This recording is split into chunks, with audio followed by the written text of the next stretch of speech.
Hello everyone, Jim Burnett with John L. Scott here with Brandon Christensen of Dwell Mortgage, and I'm going to talk about the current state of the mortgage world and real estate market and everything. Yeah. But we'll just preface it. This is July 7th, 2022. So if you're watching this 5 years from now, we'd love to know what's going on. Let us know how it turned out. So, hey, let's talk about interest rates. Yeah. Interest rates went down this last week. Yeah, can you believe it? I mean, what a breath of fresh air, right? Absolutely. Just kind of gave a spark to buyers that they have a little buying power again. Yeah, which is, I hope, turns out to be the case. I mean, there was a lot of fear and trepidation there for a little while. Rightly so. I mean, we saw interest rates really increase faster than they had ever increased since, I think, the early 90s was the last time we saw this quick of a uptick in interest rates. And so it was a breath of fresh air to see things kind of settle down a little bit. And that really came on the heels, Jim, of the Fed's announcement to raise that Fed funds rate by 0.75%. There's a lot of worry in the economy. You know, I say the economy because generally that's kind of what the term is, but you know, the institutions that are heavily involved in funding the goings on of the economy, right? They were worried about inflation and how expensive things were getting and how expensive it was going to be to lend out money. And so the Fed's job is to come in and say, hey, we're going to make it a little bit more expensive for you to lend money to other banks, in the hopes that that'll eat into the money supply, because that at the end of the day is what drives inflation forward, is when there's too much money in the market. Because when there's too much money, it's the same old trick that we always talk about, that simple economic principle that when there's too much demand for something and not enough supply, it drives that price up. Right. That's what inflation is too. There's too much money supply in the marketplace and not enough goods and services to buy. It drives the prices of all those goods and services up. So the Fed says, hey, if we make it more expensive for people to use money, that'll eat into that money supply and it'll drive those prices back down. That'll control that inflation. That's the principle behind it. So that announcement by the Fed caused a little bit of like I said, it was a breath of fresh air for a lot of people to kind of take a step back and look at the economy and go, well, we think the Fed might have done something here that's going to help us short term see a decrease or a slower increase in interest rates. And so that inflation tapering, which is the term that they were using, we're trying to taper this inflation curve. We hope has subsided for the moment. Now, only time will tell. Right. Of course, we hope that the Fed's on the right track with what they've been doing. The fear, Jim, which I think will be something we talk about maybe in a little bit, the fear, though, is that that'll drive us into a recession. Right. You know, because it was almost like a knee-jerk reaction. It was one of those emergency measures, right? And if you were watching the news or reading the information that was out there, it was unprecedented, right? Rarely before has the Fed made a move that intense with that Fed funds rate. Their normal pace of increase or decrease is 0.25%. Right. So well, I mean, the stock market didn't know what to do with it either. Yeah. I mean, it was so volatile. Right. And seems like it's recovering now a little bit as well. Which is good, yeah. And so that is the hope when they do. That's their job, is to create more stability. Right. In times of uncertainty and volatility, the reason why the Fed was created was to create stability. So that's the hope, is that they've done that. We've got a handle on inflation. Interest rates will move at a more natural pace through the rest of the year and mirror more closely true inflation. Okay. Well, that's why I was going to have you get out your crystal ball and talk about the last 6 months of the year and where you see interest rates going. I guess it just all depends when we're officially in this recession. And widespread panic will ensue. But I mean, it's also a big election year too. Huge.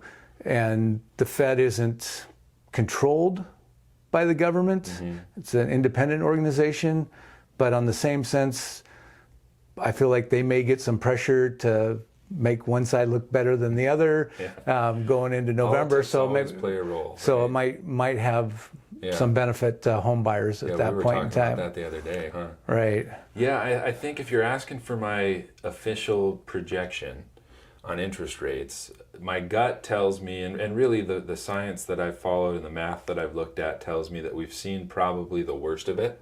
Okay. So far in 2022. we shouldn't expect interest rates to increase much more than what they've already done. And in most scenarios, I mean, if you're looking at like average interest rates, we were hovering right around 6%. Some scenarios were a little higher than 6%, some were a little lower. It just depends on the multiple factors that go into determining what your interest rate is on a mortgage. But I think we've seen the worst of it, Jim, and I think what we know historically about recessions, and you alluded to the fact that there's usually widespread panic. And it's because people don't necessarily, I think, this is what I think, it's an opinion, people don't understand exactly what a recession is. Right. And I was just going to ask you, what is a recession? Well, the like textbook definition of a recession, there's a few of them, but kind of the most commonly held definition of a recession is when you see two consecutive quarters of negative growth in the economy, Okay. which would be like shrinking GDP value. Okay. Right? You see that for 2 quarters in a row. So kind of the trick is you don't really know you were in a recession until you've already been in one for a little while. So you could have been in there for 6 months. Yeah, pretty much. Right. And they don't even release the data on the GDP until halfway through the next quarter. Okay. Because they're doing all their computing. And so we don't really know for 6 to 9 months so officially. So we might not know until the middle of August is what you're saying. Exactly.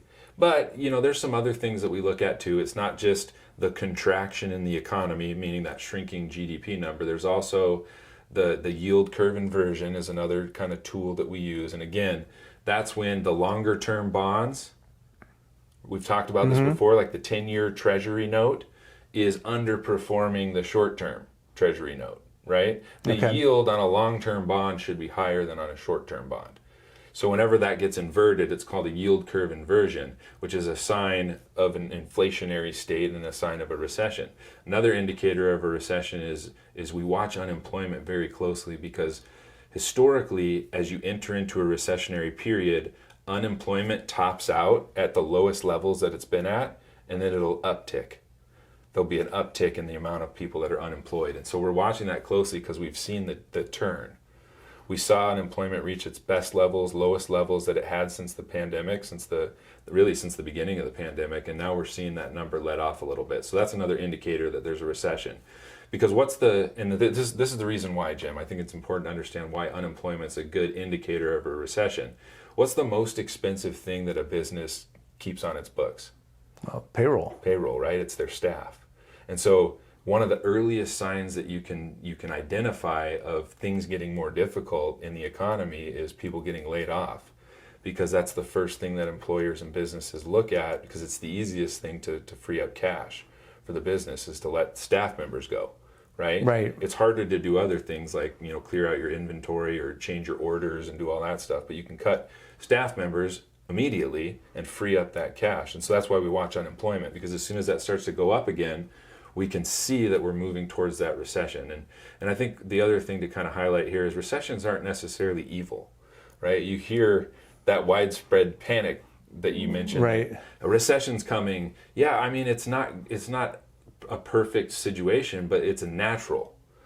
You go through our economy, the way it is designed and the way it's built is built on a cycle, right? There's growth curves and then there's contractions. That's just how the economy works. Right. So recessions are a natural part of the economic cycle, and just like all the other recessions before it, we'll get through the next recession and we'll be in a period of growth afterwards. The important thing to take away from recessions is they're not bad for housing. Right. I mean, traditionally, home prices still go up in a recession. Yeah, and you know why? Why do you think? Because it seems counterintuitive, right? Well, it's a stable investment. Yeah. I'm putting you on the hot seat. Okay. No, I mean, people stay put. They're trying to be more secure. Yeah. There's a key factor there that indicates how expensive a house is, and it's your payment on that house, right? Right. So during recessionary periods, this is the good news. Interest rates decrease. Right. And kind of circling back to our original conversation about the Fed and kind of what they do, I'm already hearing from the Fed, in fact, they released their minutes from their June meeting yesterday, that they anticipate in 2023 lowering the Fed funds rate. Okay. So, I mean, they're doing what they have to do now to get ahead of the inflation, but they're already saying next year we anticipate having to decrease again. So they're playing with that number. So as they mess around with the Fed funds rate, like that impacts the economy. And what we would expect during a recession is for interest rates to come down. That's what always has happened historically. I mean, if you looked at data from all of the previous recessions going back to the Great Depression, you could see, and we can get this information out to those that want it, Jim. I've got it. Okay. You can see that the interest rates during the recessions went from here to here every single time. There was a couple recessions, like if you look back in the 80s and the dot-com bubble, remember that one? Y2K and all that? Right. Interest rates, went from like 7-8% down to 5%.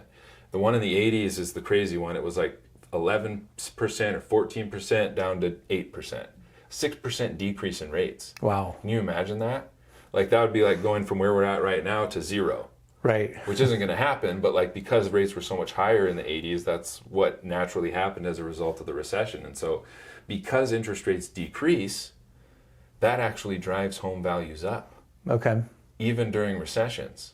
Now don't get me wrong, like there are negative things that happen during a recession. We talked about unemployment. Right? Like we don't want anybody to lose their job. It's part of what happens during a recession though, and things do get tough for some people, but for the majority of the people that stay gainfully employed, interest rates go down, meaning their purchasing power, their buying power increases, right? And those that have jumped in already with the higher interest rate can then refinance and help their budget out as well. I mean, the line that, if you're anywhere on social media lately, the line that I've seen over and over and over again is marry the house, date the rate. Yep. Right? And divorce the rent too. Don't forget that. Oh, that's a good one. I haven't heard that one yet. I'm going to add that to the repertoire. So yeah, that's the idea is, if you find a house that you love, like marry that house, buy that house. The rate's a temporary thing. Right. Right? And it always is. And they're changing all the time. You will have the opportunity to refinance out of a higher rate if rates go down. If rates go up, you're in a better rate than what the market's going to give you. So you're in a better spot than waiting to buy. Right? Absolutely. Yeah. It's a win-win. Yeah. Now, during a recession, is it going to be harder for buyers to get a loan? Is it going to be the process be a little bit more complicated? It would be a little bit more scrutiny? I think yes and no, Jim. I think for certain types of situations, and I'll give you an example. I like real life examples. Okay. So let's look at the most recent recession, which was COVID. It was a very, very short recession. In fact, it was the quickest recovery on record, and due in large part to the stimulus and some of the things that the government was doing to kind of help us through that difficult time. But during the recession that was COVID, one of the things that happened right out of the gate, the two housing finance agencies, Freddie Mac and Fannie Mae, realized, and they're not dumb, I was telling Jim this earlier, like they're smart people running these organizations, right? They're economists. They understand trends, they understand the impacts of things in the economy. They saw what COVID was doing to self-employed people. Right? Because what happened? Their businesses got shut down. Right. Nobody was going to their business. So they looked at that and they said, okay, well, we're not going to just say no to these people as far as qualifying them to buy a home, but we're going to do some more due diligence. We're going to do a little bit deeper dive into their businesses and make sure they're viable. Right? Because there was a lot of risk there. Right? If someone qualified to buy a home on an income from 2019 and 2018, fast forward to COVID, that income almost disappeared for a lot of restaurant owners, right? Small businesses, mom and pop shops that had to shutter their doors. Income went away overnight because they didn't have any customer base to service anymore because nobody could go into their businesses during the lockdown. So Fannie and Freddie looked at that and said, well, we're going to just take a little bit of a deeper dive into what's going on in the business to make sure that we've got viable income to help them qualify. So that's a real life example of what those agencies will do during recessions. They'll look at the current economic climate and they'll say, who has the most potential to be impacted negatively? And then they will adjust guidelines and they will adjust lending rules so that they make sure that they're still offering those people the opportunity to qualify for a home, but not putting them in a precarious situation where they can't afford to make their mortgage payment. Absolutely. And I think at the end of the day, like that's a positive message to me. It sounds bad, like is it going to be harder to buy a loan? But remember, like they're not trying to make it harder for you to buy a house, buy a loan, buy a house, whatever you're doing. They're trying to make it so that you can keep that house, right? Because we don't want to see what happened back in 2008 where people qualified for homes they couldn't afford, and then they had to foreclose on them. They lost everything. They lost their home, caused an economic crisis that we had never seen before, right, with the housing crash. So that's their end goal, is like we want to put people in the right mortgage for them and make sure that they can afford it financially. And so during recessions, certainly you'll see, things change a little bit. You'll see different banks make different decisions on how they want to lend their money out, because they all have different risk tolerances and different goals for their portfolios and what they want to do with them. And so there will be changes. So it's important to work with a knowledgeable team to keep you up to date on what's going on. Right. And that's what I was just going to say was, don't panic. Don't let the news lead you into fear. Exactly. I saw a really good quote from Zig Ziglar about that. It says, every morning I read the newspaper and the Bible, so I know which each side's doing. I don't know if that was the exact quote, but it was real close to that. That makes sense, though. It's good. It's good. So pretty funny. But, but reach out to people like Brandon or myself if you have questions. If you're, don't be afraid to jump into the home buying market or to sell your home at this time. It's still a great time. Yeah, these are exciting times, Jim. Yeah. I think we're going to talk about Dave Ramsey. Yeah, and in one of our other videos, we're going to cover other topics like foreclosure. We're going to talk about what Dave Ramsey has to say about the home market right now, and then we'll just get into some other miscellaneous tidbits for you. Like we like to do. It may be the best time ever to buy a house. Right. We'll let you know. Yeah. So, and with that, we'll see you next time. Thanks for tuning in. Have a great day. Thank you.